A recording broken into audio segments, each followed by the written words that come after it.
G'day, boys. Welcome back. Hi, boys. Well, Thanks. big day today. Big day. A very, very special guest. Brett Heady's in the studio with us. Yeah, good to have him in. 1992-94 premiership hero.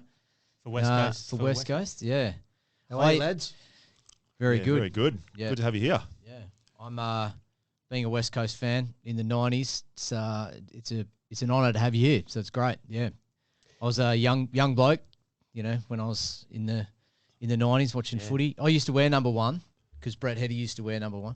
Wasn't because I was the very shortest bloke and they gave it to the little fella. It was because of you, number 1, back in the day. Well, that's what I'd like to hear. So was it the same system for you, Chris? You'd come into a football club and they'd work out who the best player was and they gave them number 1. Yeah, that must have been it, mate. Graded it that way? Yeah. Well, I was number 1 because shortest and skinniest by about 6 inches. So it was always based on the little bloke gets number 1. Number one was always... And the big fella's at 25. Yeah, the big fella's got 25. Yeah. And then you had to get one of the seniors jumpers for the real big fella. Yeah. Did you get to pick your number, mate, or what happened there? No. So I started in 39 at the Eagles, my first year, and Don Pike was number 1. Yeah. And he just had an absolute crap year. And the actual jumper didn't have a good history at that point at the Eagles. It had only been going 4 years or something. Wally Matera before? Yeah, I think Wally was in there first. And Pikey just got all superstitious and said, I want out. Really? And at the same time, number 2 came available. So Kempy and I said, "You're beauty. We'll just slot in there nicely and go 1 and 2. Yeah. Because you came through the ranks with Kempy, didn't you, pretty much through at Subi? Yeah, so I got to Subi just slightly before him because he's a Kalgoorlie boy. Yeah. But he came, we were both playing league the year prior. So we both played probably 9 or 10 games of league. And, so Trevor Nesbitt was the CEO of Subi. Right. Yeah. And they sent us out to the bush, to play, so none of the other recruiters could get a look at us and stuff. And then got picked up at pick number 92. Very low draft pick I was, 92. And Kempy was 117. Wow. And that was just a terrific draft for the Eagles. They got Peter Matera and Ashley McIntosh and Tony Evans, and they got a big nucleus of their side that year. Dean Irving, I think, was in that lot. Yeah, because if you had a look at the first 3, because I think Matera went forward, didn't he? Pick 3 or 4, yeah. Yeah, and the first 3, I don't think did too much. Anthony Bannock, I think, might have been one of them for Richmond. Yeah. And he was a good player, but never sort of really played too much footy. But the Eagles did really well there. Yeah. Yeah, what a draft. What a draft pick. Yeah, draft Kind of the making of their 90s success, building off that draft, wasn't it, almost, with all those players they picked up. Yeah. And then big buffhead Glenn Jakovic coming in the year after, were sort of, top things off nicely. Yeah. But you played 156 games in, 9 or 10 years? Felt like about 956, but doesn't sound very many, does it? But half-forward flankers get belted a fair bit, I think. And I was a midfielder my whole junior career, and then got down to Subi, and because I was so skinny, ended up playing forward for Subi, and that transition through the Eagles, and spent my whole life trying to get back into the midfield, but it wasn't happening. Wasn't happening with the midfield you had there. That was a pretty tough one to crack into. And 2 premierships. I mean, we don't need to sort of ask you about all those. I mean, AFL premierships are bloody, anyone's highlight in their life and in their sporting career, isn't it? You won 2 of them. Yeah, I mean, you play team sport for that reason, don't you? Yeah. It's the feeling of being able to share something like that is just amazing. Yeah. And it's so hard to describe, just how good that is. And the bonds still go now. Yeah. You catch up with the guys, you might not see them for 6 months or 9 months or 2 years. Yeah. You might not see guys for, but you just know them so intimately. Yeah. And particularly with us, I think, because we spent so much time on the road. Yeah. We were always on planes for 4 or 5 hours, and and bus trips. When we got there, and we socialised together, and it was just an amazing opportunity, I guess. At the time, it was exhausting. From time to time, but you got to know the guys really well. I often wonder about that, how much the travel impacted your careers. Yeah. Like just in the short term with injuries and stuff like that. I mean, you're getting on a plane, on a bus after a game of footy, and you're battered and you're bruised and you've got injuries and corks, and you're up at 30,000 feet with air pressure or whatever. It's no good for your body. Travelling in itself when you're healthy is no good for you. And you blokes are doing it after a strenuous game of professional football. Yeah, I reckon that's the one thing that shortened a lot of careers for the Eagles, the travel back. Yep. You know, the travel over, you were fine, you know, you were fresh and, you know, you were ready to go type stuff. But, you're right, you got corks, bruises, soreness, you know, and to sit in a, you know, cattle class for, you know, 3 or 4 hours, some of the footage of us getting off that plane was not good after a game, you know, and that does take its toll. And they do it much better now, you know, they give you 1 week on and 1 week off. Yeah. But they used to give us a couple of weeks, you know, away before finals, and then you have to go away for finals. And, you know, so I think one year we travelled, I think it might have been 1990, we travelled 5 or 6 weeks in a row. Yeah. And there was a plane strike at that time. So we took off from Perth and landed in Kalgoorlie, and then we went from Kalgoorlie to Ayers Rock and landed there. Geez. And that was during the finals. So, you know, you get sort of through a game and you're back and you got one training session and then you're back on a plane again, and it's just too hard. Yeah. Do you reckon, conspiracy theorists coming at me now, do you reckon the VFL at that time did that purposefully? Like, absolutely. Fuck these guys from the West. Who do they think they are coming over and taking over our league? 100%. Irrespective of West Coast coming in and saving the VFL financially. You know?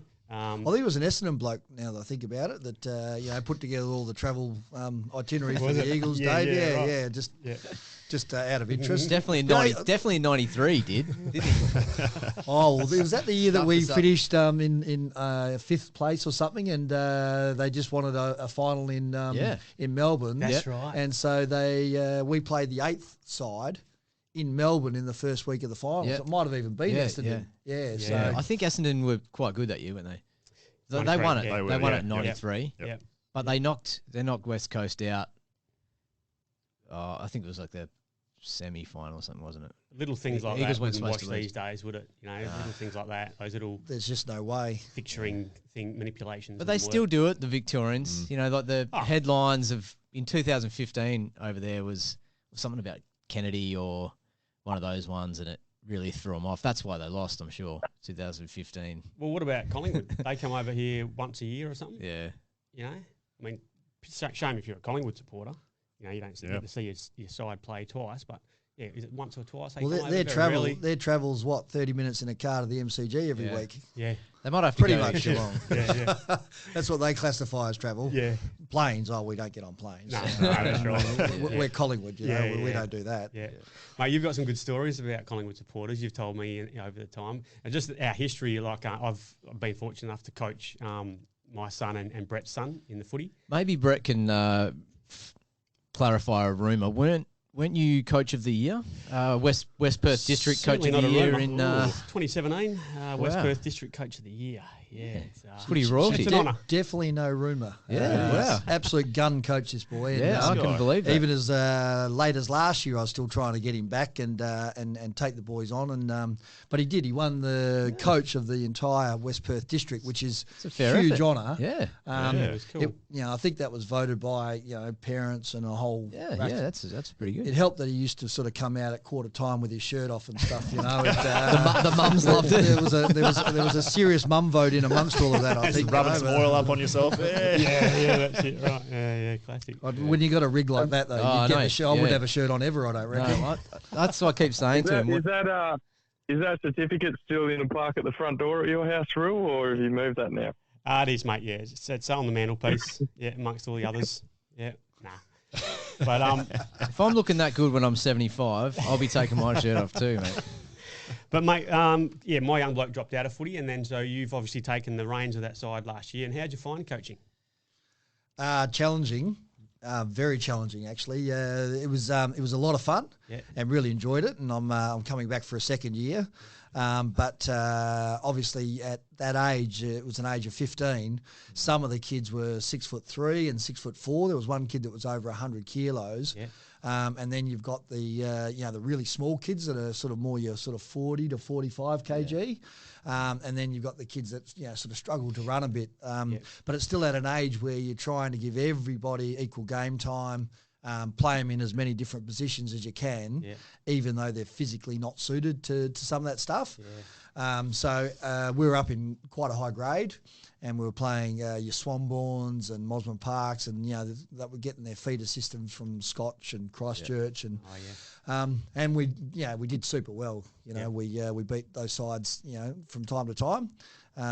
But it was just probably just the fact that they're now at an age where some of the kids are super competitive and unbelievable athletes. But you're still trying to give everybody that enjoyment, everybody equal game time, play them in different positions wherever you can, and there's still only 15 on the field, which still blows my head. Right, really? Even this year at under 16s, we've still got 15 on a field, not the full 18. Yeah, right. So when you're trying to place kids that struggle to run into a 15 aside, it makes it quite tricky. Yeah, that's the balance, isn't it? Like just trying to win games, be a successful side, but as well as having that developmental side for the part of it for the players, like rotating them around, even your gun players, swapping them from centre half forward and centre half back, key positions. They need to have experience in both. I found that my daughter plays netball. She's been playing GK or GD since she was in her very first year, and they pencil them in for that position, and that's it for her career. She's never played an attack, never played centre. They pencil it in. Where the footy is good in that the kids get a chance to play different positions and find their groove. Yep. Yeah. So the only challenge in amongst all of that is if you put the kids that can't do certain things in very central positions, the other kids start to get annoyed. Yeah.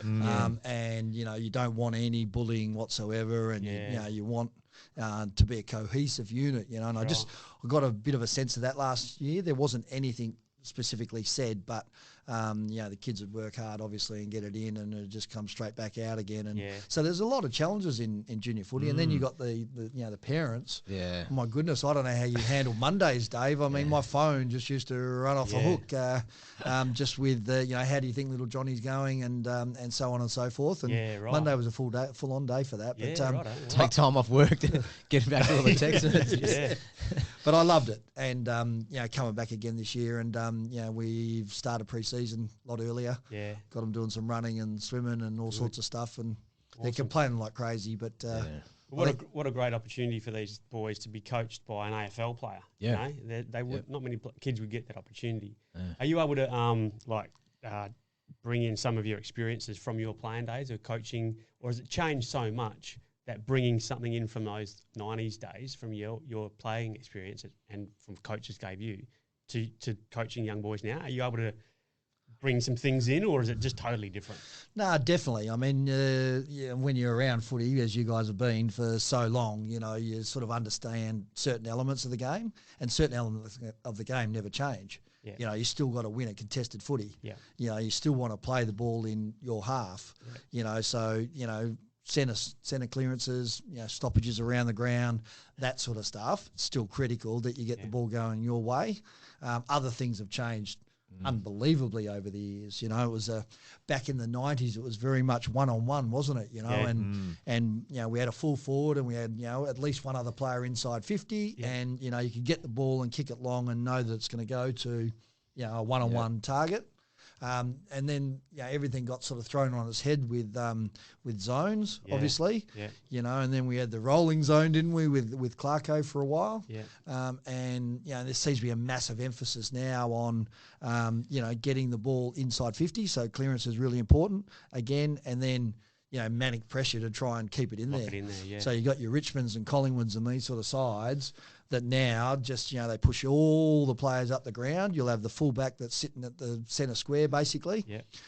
And, they try to make sure it stays in that half. Yeah, so you get that repeat opportunity. And, the small forwards have become absolutely critical. Yeah. Because they're the ones that provide that sort of manic pressure. Yeah. It's really conducive to flow on footy, though. You get all these little short, sharp kicks because it's so congested. A lot of ball handling errors. If you can break that congestion, though, it moves pretty quick. Yeah. Breaks away, and, they got that flow of, we're talking about Pagan's paddock, sort of last episode, that kind of, it was almost leaving that forward half empty, and if you can get it over that in your section. Yeah. We were talking about other, back in the 80s and 90s when, particularly in the 80s, footy seemed quite raw and more indigenous, to its natural form. But coaches seem to then go to other sports to get certain plays that they could use in the footy sphere, like basketball, like the zones and all that sort of thing, and soccer. Yeah, they tweak things, don't they, coaches? And they're very good at slowing things down because most coaches are petrified of free-flowing sort of footy. Unless you're Malcolm Blight, that was all out attack type stuff. They want to slow it down, but it's not conducive to viewing sometimes. I think we've got better over the last couple of years. Yeah. I think scoring's starting to sort of rise a little bit again. Yeah. A couple of years ago, there was this rolling maul, just around the ball, and that was hard to watch. Yeah, it was like Auskick coaching my son. It was like, everyone follows the ball. And it was too rugby-like for me, and not being a rugby person, I really struggled with that spectacle. And you'd go to a game and there was 20 blokes around the ball and just so much space everywhere else. And, they just wanted to keep it in there and get another ball up type stuff, So it's hard to tweak things though, isn't it? Because the coaches just, again, adjust and do something different. But, I'm just getting a feeling that we're starting to get back to a little bit of free-flowing footy because, back in the 90s, it was just, you'd get to one end to the other really quickly. And it was I think it was an awesome spectacle. 27 goals, 25 goals. You'd have 50 goals kicked in a game. Yeah. Now you're struggling to get 20 goals in total. You kicked, 47 in 1 year or something, off a half forward? 91? Well, I don't know exactly my stats, but it must have been just over 50 surely, Dave. 53 maybe. Right, mate, 50. I was a very high half forward, I didn't sort of spend much time inside 50, and that's primarily because Peter Sumich told me to piss off every time you ran inside 50, you'd be yelling and screaming. He thought any other forward other than the full forward was not deserving of that space, So, but last year, wasn't the leading goal kicker at 58 or something? Yeah, that's what we talked about. That's what I was getting to. I mean, so 47 or 50 goals off as a high half forward. In now the day, full forwards aren't hitting that. No, the Coleman medalist is it doesn't even crack 100. Yeah. Definitely Crazy. a pioneer of that spot in the 90s, kicking 50, let's say 50 plus in that year. Yeah. Second year of footy too. 91, wasn't it? Second year, 90. 91, yeah. Yeah, pretty good year. On that, sorry, mate, you go. I was just talking to Ashley McIntosh yesterday, and he was the most super athlete I've ever seen. Basically, him and Fraser Gehrig were the epitome of. They'd run 111 seconds. They could bench press 175 kg, squat ridiculous amounts. Wow. Very rarely beaten for strength, but also could run. And he used to play on, Jason Dunstall and Tony Lockett and, these sort of, power forwards. And, they were kicking 100 goals every year, weren't they? Yeah. And sometimes big hundreds, you know. Yeah. It didn't affect Ashley because he'd be asleep 10 minutes prior to a game. With, everyone else is running around ready to run through walls, and the laconic Ashley McIntosh was asleep, saving his energy. Yeah. Which is probably a good thing when you got to go out there and play on Lockett. Yeah. He was a beast, Lockett, wasn't he? Yeah. Oh, scary man. Yeah, very scary man. Well, that's the thing. He's a full forward and he's kicking 100 goals every year. But if you got in his way, he'd run through you and absolutely give you one of those. Sort you right out. Took out Peter Caven that day, didn't he? What was the 12th man? Remember the 12th man? Talking about Tony Lockett headbutting Peter Caven headbutting Lockett's elbow.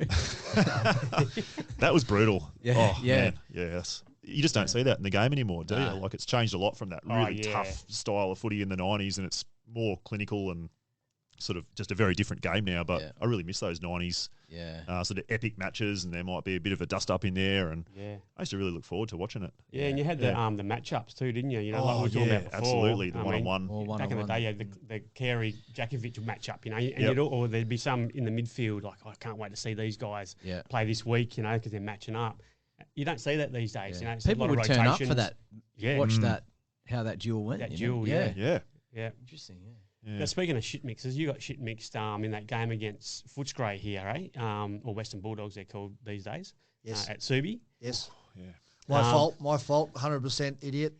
Well, you listen to the commentator. The commentator really pays yeah. out on you, doesn't he? Yeah. He didn't protect himself very well. I think that was Roscoe Glendenning, West Coast Eagles absolute legend and absolute legend of a bloke, but he was right, the ball wasn't a decent handball though, was it? It kind of fumbled. It missed, and I think then it bounced and it bounced up. Yeah, it popped up. And I sort of led with my hands and should have led with, a lot more side on. And Steve Wallace, we were beating him pretty heavy. And, his eyes lit up. He was a hard man and he was full on. And then, and I don't remember obviously much of the blue because I'm completely out. I'm out for, a good minute, I reckon, maybe a minute and a half. And I only woke up on the stretcher on the way down when they, threw me off to go back and get Peter Sumich, who's been choked out. Choked down. And Danny Southern, who was the guy that was choking him, was training with us that year. So he'd done the whole pre-season with us and then got picked up. But he didn't realise, I don't think, that Summer couldn't breathe because there was such a pack on him. Yeah. And he just had him in a headlock, a choker hold. And so when I actually came to down in the change rooms, they were trying to revive Summer. So he came very close that day to dying. And his old man, who was head of a public company at that stage and great business guy and very hard sort of guy in terms of business, he's bawling his eyes out. And then I'm just like, whoa, what's just happened here type stuff. Yeah, so it could have had a really bad end that day. That could have gone really bad. And now you've got concussion protocols that are full on. Like, did you go back and play the week after, or did you? Normally, when you got concussed, you'd go back out there. I probably played 2 or 3 times concussed, and and that in itself's just very weird because you're sort of out there and you're sort of in la la land. You're not really you're not really ready for impact. You're not really ready, for what's around you. Yeah, you're not really there, are you? You're not totally with it. You're just going through the motions sort of thing, habit. You know what you're doing, sort of, but, you're not sharp. Yeah. But I definitely played the week after. You didn't miss games for concussion. Do you ever think about, because I've been knocked out playing footy a few times as well, and I often think whether that has affected my, short-term memory and things or anything like that. They reckon that the side effects don't happen until later on in life. Do you ever? Oh, there's lots of guys that are struggling, isn't there? I think John Barnes and there's a whole heap of AFL guys that are really struggling. Greg Williams, I think, is struggling. Oh, really? So there's a lot of guys that are in bad ways. Yeah. So far, so good. I don't feel like I've got any issues. Yeah. If I call my wife the wrong name, I say it's concussion. Got a few hits, But at this stage it's all good. But I know a lot of guys that are having a few issues. Yeah. I think that's a pretty good thing, really. Yeah. That concussion protocol, whether it works or not. Yeah. You look at the American footballers; they're having massive issues. Yeah. Oh yeah. Yeah. There are blokes dying from it. Yeah, and then doing some crazy stuff, having some real mental health issues, and so it's probably a good thing. Yeah, because didn't even Polly Farmer, didn't they confirm that he had That's that? Right, they did an autopsy on his brain or something, and he had that. Yeah. Whatever it is, what it affects the brain causes it, and that was evident in his. Well, that's the thing with AFL, isn't it? It's 360 degrees. You just never know where you're going to get hit from. So, I think anyone who plays it for long enough ends up getting hit and hurt and concussed. And you're right, Chris, it's definitely a good thing, their protocol. Yeah. I think that it's out to 14 days or something now, is it? Yeah. Or is it 10 days? There was you missed the week. You missed the next week. Week's gone, isn't it? Yeah. Which gives it pretty much 14 days, I think. Yeah, right. Yeah. But then you get the cases like the young West Coast Eagles lad that basically ended up retiring. Venables, that was shocking, that one. He went back and got a knee to the side of the head, and he never sort of really got away from the constant headaches. It's a part of our game that that hopefully they keep getting better at. Yeah. How you going there, Mick? Yeah, good. I could sit here and listen to him all day. These guys were my heroes back in that era. One person I'd love to ask you about, Brett, from the perspective of leadership, was John Worsfold. Looking from the outside in, he just seemed to be a bloke that really led. His leading style was one you know, he led by example, and if there was ever a guy who needed to fly the flag for his teammates, it was him, and there just seemed to be this aura around him. Can you offer us any insight into sort of the leadership at the club at the time and that sort of thing? Yeah, definitely. The aura was around him, and it was 100% deserved. You know, when you put guys on pedestals, you know, John Worsfold is, you know, right up there, and I think anybody that's ever met him would say that. It was a time where obviously playing for the Eagles, you had a crowd that was 100% behind you in Perth, and you know, 100% against you in Melbourne, and you know, sometimes that became a little bit you know, over. I don't know what the right word is, but you'd be playing in Melbourne, and you know, the crowd was against you. You know, the flow of the game was against you, and you needed something from somewhere. And we had Woosha, and we had Peter Wilson, we had Carl Langdon, and we had probably Tony Evans. They were the four, and they'd just clean somebody up, or you know, they'd just go out of their way to lay a massive tackle, or it wouldn't necessarily be a goal or something like that. But we had those guys, and Woosh was the number one for that. Yeah. So on field, he was just incredible. Yeah. You know, he just didn't take a backward step ever. Even if we're 4 or 5 goals down, you know, he would never take a backward step. And in terms of his leadership, in terms of vocal and, you know, setting the example, you know, he was a strong, fit, big bull, you know, that worked really hard on the field and also in the gym, and he's got this aura about him. You know, he's not necessarily a boy's boy. You know, like he wouldn't probably come out and socialise massively with us, and that sort of just added to the aura, I think. Yeah.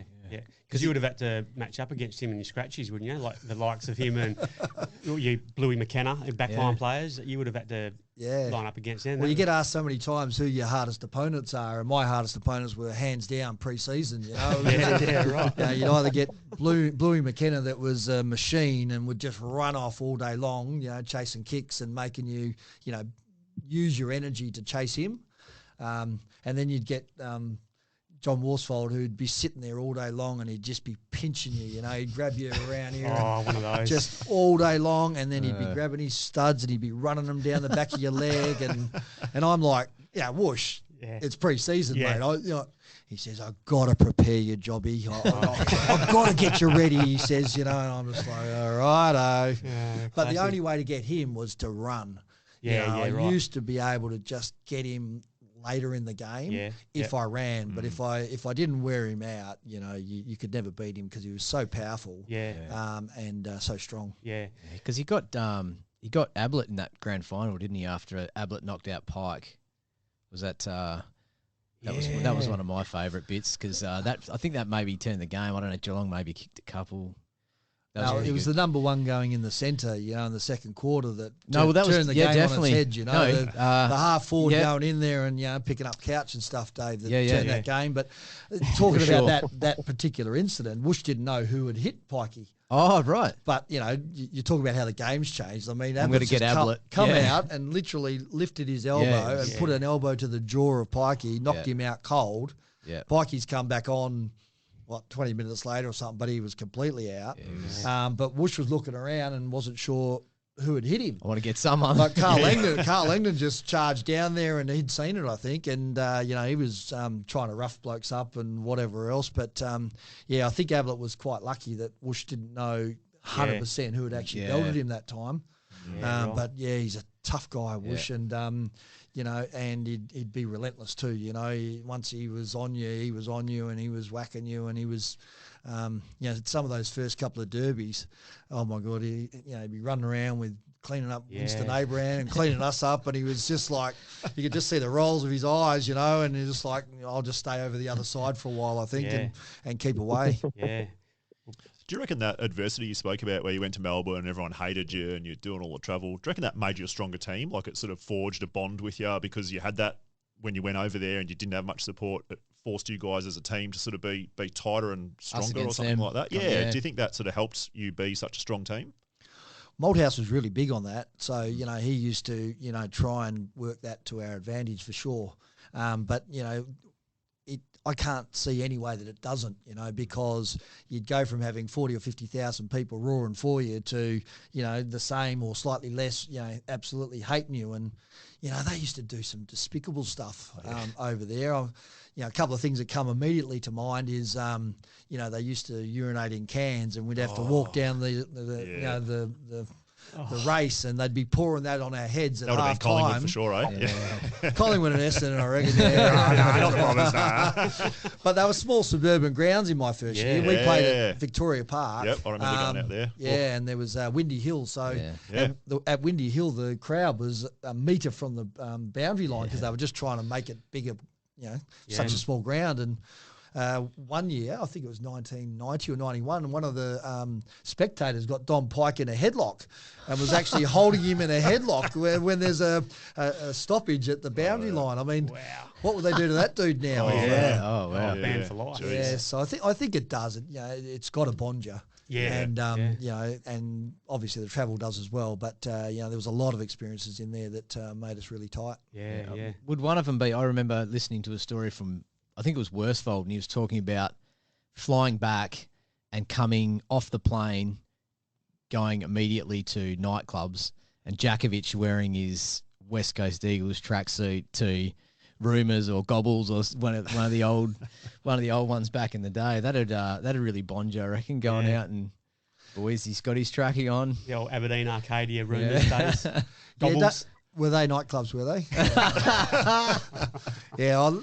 We had $400 drink cards at Rumours. So you'd go straight from the plane, and most of you are wearing your tracksuits. And the moment you walk in, everyone gets $400, and they'd have 20 of them. That's per person, $400 per person. Wow. Oh wow! So it was 20 and or that's 90s money. Yeah, drinks were about $1 back then. That's like $1,000 these days. Yeah, and they'd be 20 or 21 of those, and you'd only get probably 12 or 13 that would come out. Yeah. So us young blokes had $800 each, and they'd cordon off a whole section, and they'd put the game up on the screen. So there was a massive, great big screen.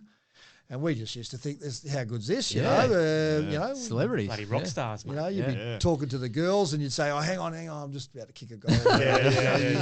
Watch this, that sort of stuff. Yeah, good days. Yeah, that's what the other boys said happened. Anyway, I wasn't ever there, but Yeah, Sunday morning recovery. That's what they told me. Yeah, John O'Neill. I heard rumours that John O'Neill, if he played a bad game, he would run home from the airport. 100% correct. Yeah. Wow. Yeah. So he, I think, lived in Claremont. Yeah. So it's a good hike. That's good effort. Yeah. But he was a beast, wasn't he? He was a fit dude. Like, he was strong. He looked like that. He was that guy from Fitzroy. Was stacked back in the 80s. Michael Osborne. Mickey Conlon. Mickey Conlon. Yeah. Yeah. He would look like Rambo. It was huge. So my first training session at the Eagles, I'd come from Subi, and I was 70 kgs. So I was skinny as, and we had our first training session at the club, and Malthouse used to love this circle shepherding. Everybody, all the players would stand around in a circle, and there'd be 3 guys in the middle, and one guy would have the footy, one guy would be shepherding, and the third guy would be trying to get to the guy with the footy. So it was basically, just a sort of a full-blown wrestle. But so I got given the shepherding on my first night there. And, of course, everyone's standing around. It was a bit like a Colosseum type stuff. And John O'Neill was given the task of getting to the player. And he's charged me. So he's come from about 20 metres and just smashed straight into the back of me. And I was lucky enough that I just grabbed his jumper on the way down and took him down with me. So we'd both sort of gone to ground. And as he came up, he just clocked me straight on the jaw with this right hook. And I'm sort of stunned, and I've gone home that night to Mum and said, I don't know if this is for me. My teammates are belting the living crap out of me, So he was a scary guy. Yeah, he was so full blown, focused, and himself and Dean Turner, those sort of guys. I think they felt threatened by the young guys coming in, and that was his way of. Really saying, well, you're going to have to earn it if you want it. Yeah. Welcome to the big league. Yeah.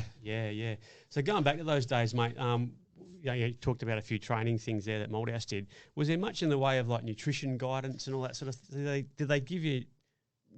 Were you having a meat pie and a durry at half time back in those days, or was it like having jelly lollies and stuff like that, like they do these days? Yeah. So when I got to the club, it was just really starting to go full time. So there was guys like Michael Brennan and Peter Wilson and Andrew Lockyer that were still working sort of full time. And football was around that. By sort of halfway through the 1990 season, that was just impossible because Mick was doing 3 or 4 training sessions a week, and then we had weight sessions, and then we had meetings, and then we had yoga sessions, all sorts of stuff. So it transitioned from being sort of nearly full time to being full time. Yep. And they had specialist weight coaches. So Matt Barber, who's really well known. I think he might have even gone to Essendon at some point. Yeah. I think he looked after Dean Capobianco, the sprinter, 100-metre sprinter at the time. And then you had specialist sprints coach Mark Neitz. Oh yeah, he was my high school teacher. Oh, was he? Yeah. Yeah. Great guy, really knew his stuff. Yeah. And then you had your your nutritionists, that sort of tried to give the boys a good idea as to the best things to eat. Yeah. But we had a bit of a tradition in 1990. I think it all went all the way to 92 before they just said no. But we'd go to so we'd train on the Friday morning for a Saturday game in Melbourne. Yeah. So you'd train at Subi, and then we'd drive out to the airport, and you'd be able to leave your cars out there. So there was a drive-through Hungry Jacks on the way out that were sponsors. So That's right, yeah. being guys that like to look after our sponsors, we used to, call Gotta do the past right and, thing. Peter Subich would have 2 yumbos and a thick shake and a large fries. And so we did that for 3 years. Yeah, right. The day before a game, which is possibly the world's worst stuff that you could probably do. Yeah. But in between all of that, we certainly looked after our nutrition. When you got over there, there was all sorts of hydration type stuff on the plane. And when we got there was so much food over there. Yeah, right. Peter Matera was in his element. He's like, this is free. Boys, this is free, So one of the tricks over there was not to eat too much. Yeah, right. Because there was so much food, and it was just constantly, bananas and pastas and rices and all the stuff that you should be eating before a game. Yeah. And I found that I overate for probably the first 12 months. And you'd feel it on game day, you just feel that little bit heavier. Sluggish, But, so there was a big focus on that. Yeah. There was also, we had sports science guys come in, like Glenn Stewart, who's, I think still at the Eagles now. That was really big on, and Brian Dawson, who was another really well-known guy from Swan Districts, 2010 premiership coach. He was a lecturer at UWA. Yep. That's right. Yeah, so it man, wasn't as scientific as it is now, obviously, but it had definitely started. That was the start of it, and probably great opportunities for people in those professions to get in, get their foot in the door in a professional organisation. That real turn of professionalism was probably around that time. Yeah, all that kind of stuff. Yeah, 80s to 90s was a big change, wasn't it? Like you say, sort of part-time footballers to full-time footballers, and the rise of sports science and all that sort of technology that comes in with nutrition Smithy, the 87, the Eagles started, 1987. From there to 1989, they never really had a training base. So they were training at suburban ovals and bringing out the gears and all the strapping and the massage tables, and I wasn't there at that time, but I can only imagine just how tough that was. Now having coached, you want everything set up as easy as possible because there's already so much to think about. But it beggars belief that an AFL side was training at suburban grounds and all sorts of different grounds. And had no fixed base. For at least 3 years. Did you have a ritual on game day that you used to follow? Like after you said you ate a bit too much and that in the early days, did you eventually have something that you followed that was like a rigid thing for you, like a bit of a superstition or anything? Or definitely on the food side of things. Yep. You've got footballers that are so superstitious. It's beyond a joke. You know, there's guys that have to wear the same jocks. Yep. There's guys that have to put their left sock on first. You know, there's just, the myriad of personalities within a group is just incredible. But in terms of food, I just really stuck to the pastas from, if we played on a Saturday, you'd start carbo loading from Thursday night. Yep. And it was pastas and rices. And heaps of bananas because they were really good for stopping the cramping, and plenty of water type stuff, So I just I love spaghetti, I love Italian stuff, so that was really easy for me. What about on game day? Would you sort of have like a brekkie and then that was it, or would you have something closer to the game before you went out, or? Yeah, so we played at all different times. We'd play it sometimes at 1 o'clock in the afternoon. Sometimes it'd be like a 5 o'clock game. Yeah. So it would depend obviously on when we play. But you generally just start with like a cereal or something, or some spaghetti on toast. Just the tinned spaghetti and so forth. Yep. And they were the sort of good things before a game. Yeah, classic. I love that tin spaghetti. Oh, it's good stuff. Got me through uni. I grew up on that. SBC, I still love it. I just still drum it into the family wherever possible. Bit of cheese on the top. Oh, the one that comes with cheese in it. Oh, Seen that? The right, cheese, SBC cheese. Or you chuck it in a jaffle. Breville sandwich. Yeah. Oh, they're good. Times. Toasted sangers with the SBC spaghetti. Real tongue burner. Do we need sponsors on this on this show? SBC's just got a few mentioned. Love it. Do you have any like diet plan now or nutrition plan now, or is it pretty much just like what you were eating back in the day? Do you follow any sort of?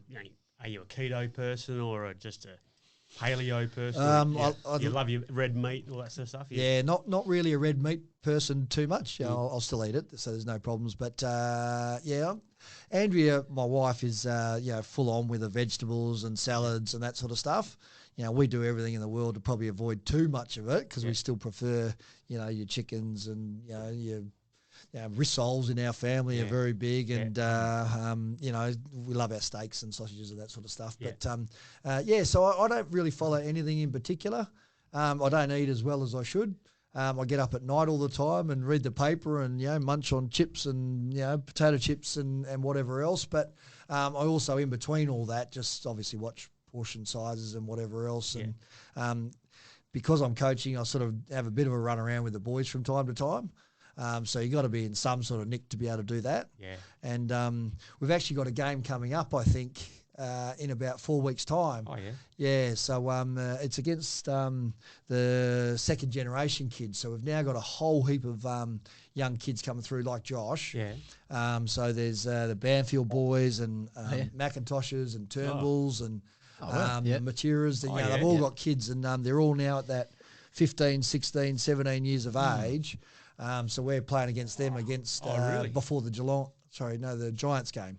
So I think it's round 2 cool. at Optus Stadium. So, that'd be fun. Yeah. So you're Whitford's. It's not going to be much fun, Chris. We're going to get absolutely creamed. So it's your Whitford's boys playing this second generation team? No, it's the all the ex-players. Yeah, so the dads versus their kids. Yeah. Oh, gotcha. And that's cool. we used to build them up, and we used to be able to beat them quite easily. But now the only way to build them up is to slow them down with a big shirt front. And we'll have to use a few Wooshers tricks. Mate. Mate, I would go to the footy to watch that game and leave when the Gold Coast game starts. To be honest. Yeah. Especially if you played 90s rules.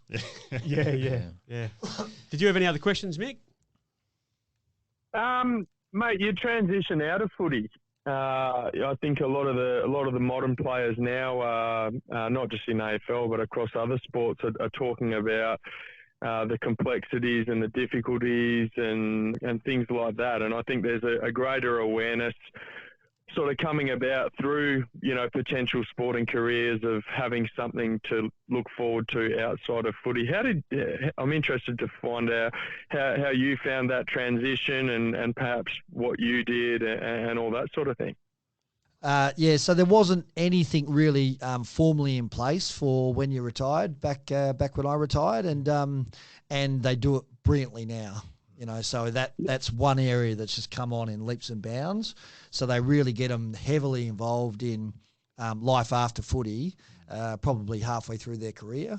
that's if you're going to play obviously a heap of games. But they, right from the time they start sort of trying to point them in the right direction as to what they can do. And so I just sort of found my own way after footy and ended up sort of running my own businesses and have done for the last sort of 20 years.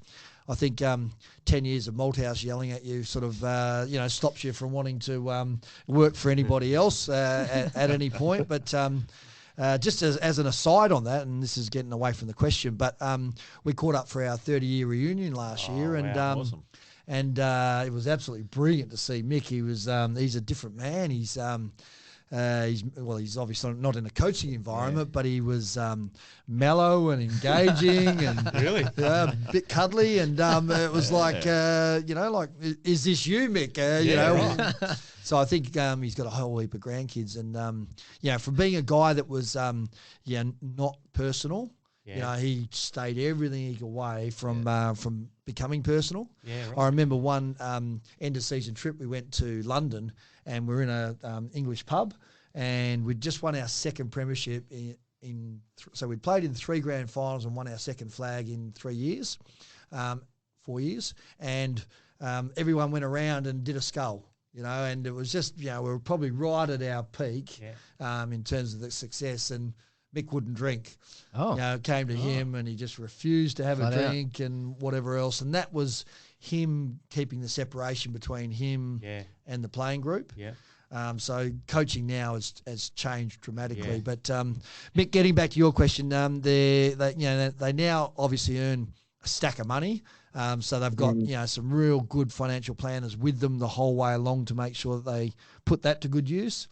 But they also transition them really well into, what they want to do when they come out. Yeah. So the guys are, if you play a certain amount of years now in the AFL, you're pretty much set for life. Yeah. I could imagine you, mate, if you were coming out of the system now, you'd be a good journo, sports journo. You reckon? Yeah. I can imagine you with a microphone, pre-game, absolutely. boundary rider. Yeah. A few of the boys have had a crack at that. And, It's a tough gig. Tough gig. Yeah. You'd have a bit of personality. You do. I think Banner's had a good crack at it 1 year, and he wasn't too keen on the boys ribbed him about his performances and stuff. That's the whole thing within this group. They don't miss you for anything. Did he retire, or did he from the boundary riding, or did they tell him to maybe move along? Oh, he definitely retired. Oh, did he? Yeah, he told me, that he retired. No. Yeah. Because have you been around the footy club since? You were the runner for a little while, weren't you? I was. Yeah. Until I got sacked, Oh, yeah. So we David Hart and I were the two runners. Yeah. And started under Judgy and then under Whoosh. Yeah. And we had quite a few drinks on a few occasions the night before, and we probably weren't as sharp as we should have been. And the two of us ended up on the field at the same time 3 times. So we got a $5,000 fine from the AFL, and then it went to $10,000, then it went to $20,000. So Trevor Nesbitt wasn't the happiest man alive by the time he'd costing him too much money. Forked out our wages and then 35 grand extra in fines. So I say we got sacked, but they went from 2 runners back to 1. Yeah. And they ended up just going with somebody that was full time at the club. But that was so much fun. Yeah, I'll bet. Yeah, that could be quite a good little insight. Running around and. I had a lot of fun with that, learning all that player group. Yeah. And that was all the Rat Pack, we called them. The Cousins, Judd. Yeah. All that lot. Yeah. I had to go and get my eyes lasered because I couldn't catch Judd or Cousins, and they'd see you coming, Fletcher and Kerr, and they were so quick, and they'd see me coming and they'd just bolt, and I was struggling to see which one's which, So, but that was just an enormous opportunity to get to know those guys really well. But they couldn't have us there too long. I think we caused too many dramas from the monetary side. And the other thing too, we used to get on a bus, and these guys were. You talk about the aura around John Worsfold. These guys were like so quiet and so respectful, and they just, he just had this aura about him. And David Hart would get on a bus and he'd be yelling out as the runner, "Bloody hell, Worsfold, you averaged 11 touches a game. How'd you play 200 games?" And he'd just be, just because he had that rapport, these young players just going, how do you talk to him like that? So we ended up being a really good breaking down of barriers. Between Woosh and the playing in group. between. Yeah. Well, I guess that's pretty good, mate. The young crew showing the old mob a bit of respect. Yeah. Like, how do you find the younger generation of young men? I mean, you can go real deep into this sort of thing with the demasculation of men and that sort of thing, and boys are sort of encouraged not to be rough and tough boys anymore, and sometimes it sort of creates a little bit of a softer sort of society. I think boys these days are a lot different than the boys that we were when we were young. Yeah, how do you find them? You're around them? Yeah, so both from a young AFL footballer viewpoint, because I've spent quite a bit of time with, your Tom Barasses and these sort of guys as they've come through over the last couple of years. Yeah. And also from, the own 15 and 16-year-olds. I don't think that coaches yell and scream anymore. It just, in the AFL, that doesn't happen. And I don't think it happens probably at school. You certainly can't belt your kid in public anymore and all this sort of stuff, so parenting's changed. They probably haven't had massive sprays, throughout their junior career and also, in the AFL now, I don't know what that breeds, to be quite honest. They seem to be very respectful, the kids that have decided that they really want to have a crack at this stuff. Yep. There's certainly not the violence, I guess, on the footy field anymore, is there either? Everybody's frowned upon, isn't it? Even the players don't. They're against it. Yeah, so things have definitely changed massively, and they probably had to. I mean, you had guys running past the ball, didn't you? And I've seen some footage of players belting umpires, and there was stuff that used to happen that is really good that it's out of our game. Yeah. But they're still a tough breed of person. You have to be tough to operate in the AFL, but it's a different toughness now. Yeah. And I reckon that's where footy will always have its place, in bringing up young men. I reckon the footy culture, being with your mates, looking after your mate on the field, and just that team camaraderie sort of feel, that will always foster like strong young men. Without footy, I reckon, you can lose that.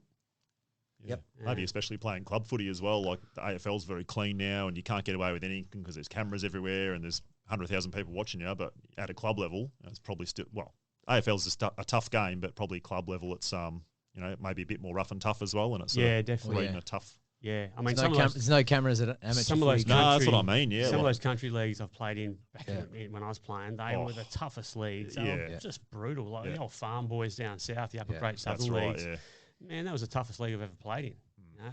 You couldn't walk until Wednesday. After a Sunday game. Well, I mean, that's one of the things coming out of like an AFL system. You'd love to go and play locally, but you just can't. You're targeted so bad, and you're right. Those country leagues, I mean, they are seriously tough guys. And if you're dominating, you've got a massive target on your head. So. It was one of the, probably one of the things that I would have liked to have done. But, I played a couple of quick games, got tagged, got belted, and I'm like, I'm down here to have a bit of fun and a beer. So that's not going to happen. Old mate against you is there to prove himself against his mates. Over the bar after the game. I knocked out Brett Heady. The ball was 50 metres away. Mate, I know you got to get going. What are you doing with yourself now? Like, obviously, you're training the boys. You got your businesses to run. What about your own? I see you running a fair bit along the coast. You're still keeping fit running? Gee, you're very kind to me. It's the Cliff Young shuffle, isn't it? But no, we still try and keep fit. So we do walk, jog, that sort of stuff. I love water, so always in pools and that sort of stuff. And apart from that, just sort of trying to live fairly healthy, eat fairly healthy. And these young guys, that and you would know better than anyone that they keep you pretty young too. The way they banter amongst themselves is certainly different to when we were growing up, but it's still they have a crack at each other nicely. It's good.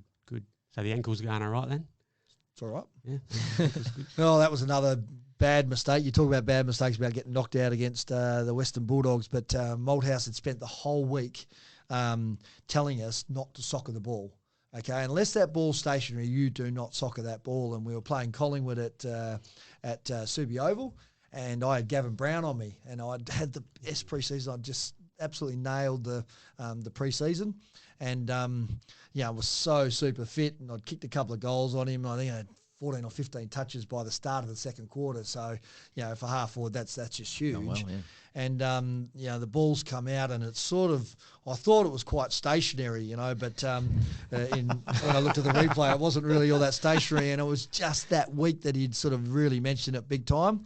And I sort of planted my foot and went to soccer, and just so I planted my foot, the guy came through and just absolutely crumpled my ankle from the side, and so I virtually missed that whole season. I came back after 3 weeks, and I wasn't ready, and it buggered my whole year up. So right. You talk about that ankle, I still feel that today. Yeah. But again, all my own fault. Yep. Was that the year that you nearly missed the premiership?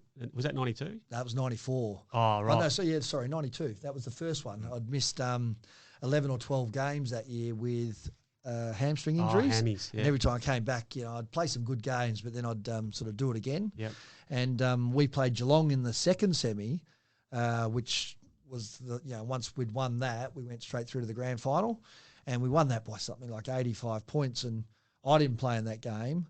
I don't think Michael Brennan played in that game, and I don't think Guy McKenna played in that game. So there was 3 of us back, sitting back in Perth watching us flog Geelong by 14 or 15 goals to go straight into a grand final. And geez, you would have been sweating. You're thinking, how am I going to make it into this side? Yeah, and I mean that was the culmination. That was the chance to atone for the year before. Yeah. And, I always tell the story that, I came out on that Monday at training and, was sort of bounding around, sort of trying to, prove that I was going to be okay. And I remember Michael Brennan grabbing me by the jumper and sort of jumper punching me. I was like, hey, what's going on? He said, mate, don't prove anything this week.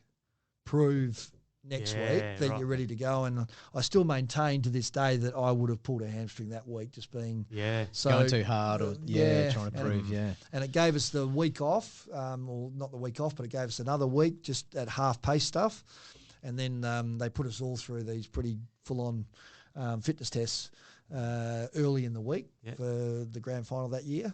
But then they still had to slot 3 guys back in, and 3 guys came out. And you had guys like David Hart and David Hines that missed.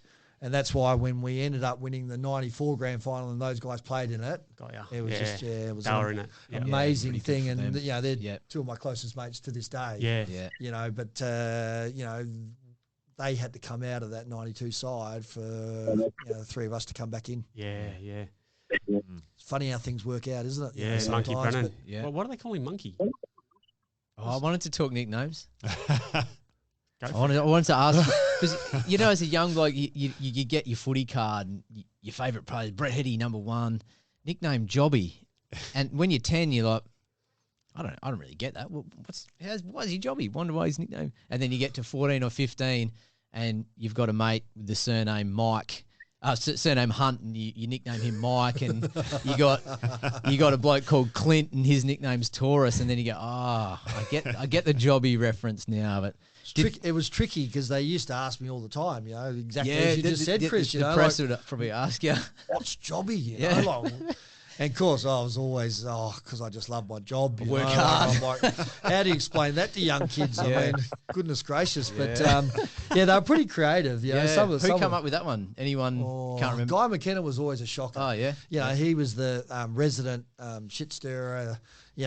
He was the one that you'd go out to training and you'd take your brand new car and hide it behind the 3-tier stand, and he did that to Kempy, and it was $50,000 sports car, with no insurance, and Kempy was pretty much in tears. But he'd also his favourite one was he'd get the deep heat and he'd rub that in everyone's chops, So he'd put it on, you'd be halfway home, and I used to live in Sorrento, so I'd be halfway down the freeway and I'd have to pull over because the wedding tackle's bloody completely on fire, and so he was probably one that came up with a lot of that stuff. But David Hart was Joof, So Joof Hart. Yeah.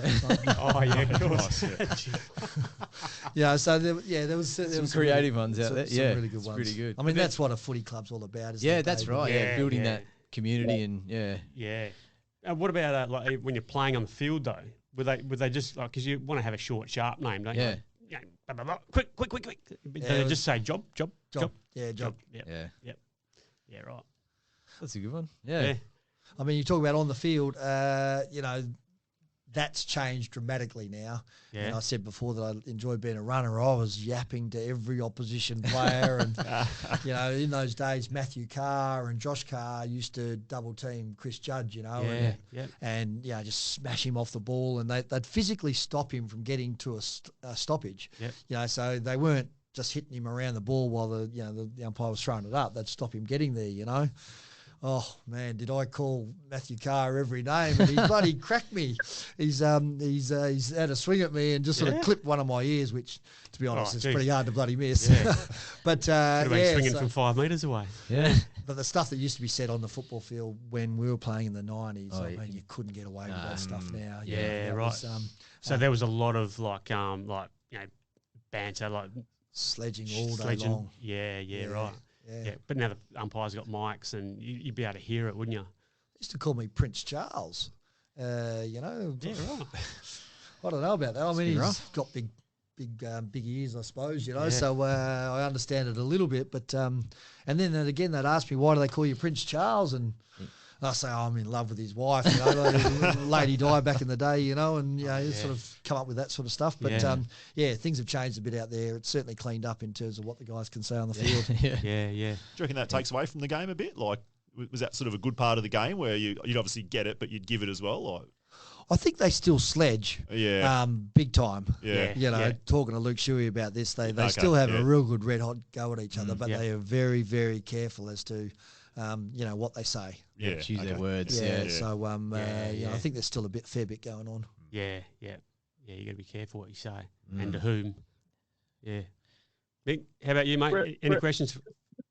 Who would you say the best player you ever played with was, and also against was? I'm really interested because you were in an era where there was plenty of champions, and that would be amazing to find out who the thoughts are that you thought it was anyway.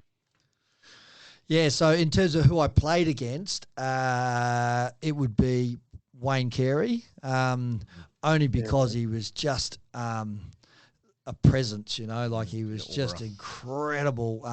When he was there, you were never safe, he'd just turn a game really quickly. And, we were lucky enough that we had a guy that, could beat him, as often as, Carey beat Jacko. Jacko probably beat Carey, more times. But that guy was just incredible. Strong, fit, and had that aura about him. Also had guys like James Hird that was seriously underrated in terms of what a gun he sort of was. And then probably Gary Ablett Senior was the other one that was just so mercurial. So probably those three. And in terms of playing with, that's a lot tougher for me. I obviously played with Peter Matera and Dean Kemp, who I both rated super high. And also, Cuzzy had started his career when I was at the Eagles, so I played a couple of years with him. Those three are the ones that probably stand out the most in terms of who I played with. Chris Judd was next level. If you go back and watch some of his footage, for a guy that's relatively thin, he had that unbelievable core strength, and they couldn't catch him. A bit like Robert Harvey, you tried to tackle him, and it was just you couldn't. It was like the strongest through the hips, and Juddy also had that acceleration away from the game. So I'd say he would be right up there in terms of what I've seen. Even though I didn't get to play with him, but I know I probably didn't answer your question in terms of one person. Jacko will be absolutely filthy at me that I haven't mentioned him. The big bullfed, what did he win? He must have won 4 or 5 fairest and bests, and just an amazing footballer from the time he was 16. Malthouse didn't play him, I think, for the first 5 or 6 games in his first year because he just was such a big personality, and he just really wanted to sort of, push him back in his box a little bit. But, you couldn't. Still one of the highlights of my career was trying to get the cub off him in that grand final lap, because, oh my God, I've never seen a bloke own it so much in all my entire life. But we had some outstanding footballers, so it's quite hard to put one above the others. But I'd probably say Cousins, Kemp and Matera were the three for me. Yep. But there was so many outstanding players. You could put another probably 3 or 4 names in there. Yeah, that's unreal. Yeah. Well, mate, we're mindful of your time. You're a busy man. Thanks so much for coming and chatting with us. And yeah, absolutely amazing. Yeah, especially as a Eagles fan in the 90s. It's an honour. Thank you. Sure Mate, thanks for having me, you guys. And you. Smithy, I hope you knew some of those names that were sort of thrown up there, And, I was trying to keep up, I did throw James Hurd out there. You did, appreciate that. Very late, so he was I hope he gets back into footy, Hurdy. I hope he gets back into it. Isn't he back? He's back, isn't he? Well, I think he's sort of edging. I think you looked at the GWS coaching panel, and there were 3 Essendon players. I think there was him, McVeigh was one. O'Donnell. Solomon was Solomon. He there? Yeah, he was at Freo for a while. Yeah, those 3 were sitting there in the coach's box.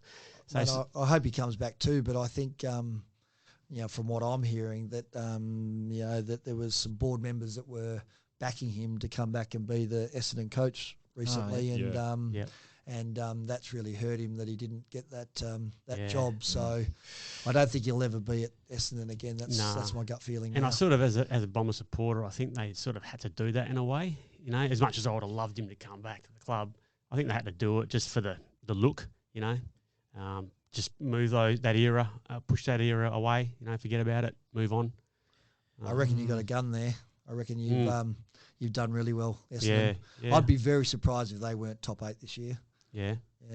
I know it's been a little while, but I don't want to get your hopes up, Dave. We've been saying that for a few years, haven't we, Roo? We have been. I reckon the 2 sides to look out for this year will be Carlton and Freo. I reckon Carlton should have made finals last year. They stuffed that game up against Collingwood to make the 8 in that last round. Freo are looking good. They've got some good young players. I reckon they're the 2 teams to look out for. Yeah. If you gave me 2, I'd probably say, 3 probably, Fremantle, Richmond. Surely they've got to get better with those 2 gun mids coming in. Yeah. And Geelong, I mean, how did they win a flag by 13 or 14 goals and get pick 7 and a young gun in Tanner Bruin? So you would think that they're just going to get better too, so...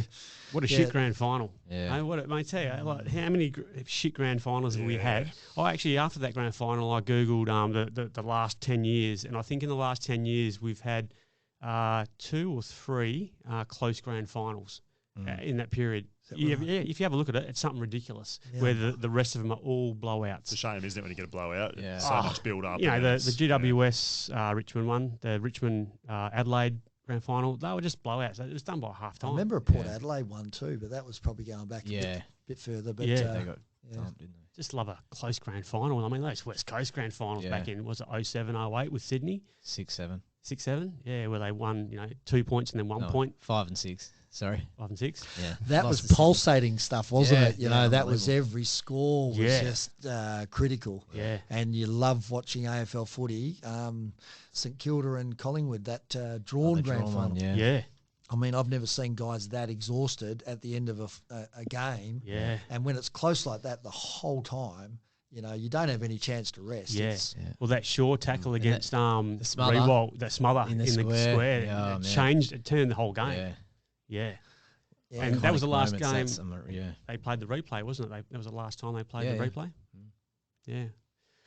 How do you think the boys are shaping up this year, Brett? Really good. So I went out with Jared Schofield on the weekend, who's the mids coach, and he's really bullish on how the lads are going. So he's the Eagles have been criticised for chipping it across half back and not really going forward, and so a big focus has been getting the players fit, and they've had pretty much their full squad out there for most of the preseason, but also moving the ball a bit quicker. And yeah, they've got some good kids that have been picked up. That Campbell Chess is very good player, quite physical, and he's going to be ready to go. And that Ruben Ginby, the number 8 or 9 pick from last year, he's pretty much ready to go. And then that Elijah Holland's probably a bit more of a work in progress, but he's got a bit of Petrarca, that sort of style of that big bull, but he doesn't have the tank just yet. Yeah. So they'll have to sort of manage him a little bit. But just the fact that they're going to get Nat Nui and Shuey and Dom Sheed and all the guys that missed so much footy last year. Oscar Allen. So the fact that they're going to get their best players back, plus have a few of these kids coming in, plus they're actually fit, you'd think that they will improve dramatically. I mean, they'd want to. I mean, they won 2 games last year, and I think their percentage was 50 or 60% or something, wasn't it? So it was a shocking year. Yeah. But, I don't know if they're going to be challenging the Richmonds and Fremantles and, Geelongs, but I reckon they're going to be around that top 8 mix, Jared was very bullish on them, Yeah, cool. All right. Well, all the best for West Coast and all the best for your boys too, mate, this year.